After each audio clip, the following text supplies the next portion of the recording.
पावसाळ्यात कधी पूर आला नाही, पण आता आलाय उन्हाळ्यात पूर. तर रामकृष्णारी मंडळी तुमचा फार्म रूम आहे. तर अशा रीतीने पूर आलता. पूर बघता बघता लगेच आपल्याला डाळिंबी फवारायची होती. तर आपण घेतलेला M45 आणि किटाजिन. तर सुरुवाती पहिला आपण किटाजिन टाकून घेऊ आपल्या बॅलरमध्ये. 200 लिटरच्या बॅलरमध्ये आपण थोडं कमी करतो औषध कधी बी करताना. तर पहिला किटाजिन टाकून घेतलं, त्यानंतर लगेच M45 टाकून घेतलं. तर M45 टाकून घेतलं तसं तुम्हाला माहितीच आहे की दरवेळेसप्रमाणे आपलं सगळं ओके म्हणजे ढवळून घ्यायचं.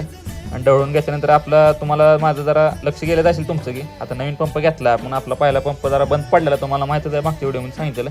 तर नवीन पंपाचे आपण उद्घाटन केलंच, त्यात औषध टाकून घेतलं. आता 4 स्ट्रोकचं इंजन आहे, झटक्यात चालू होतं बा. नुसतं मागं मोर केली चालू केलं. जसं बघू शकता की फवारणी चालू केली. आता एकदम खतरनाक असा स्प्रे पडा लागला ह्याचा. तर पंप कसा वाटला तेवढं कमेंटमध्ये मला नक्की सांगा. आणि त्यानंतर लगेच आपण वांगे बी काढून घेऊ.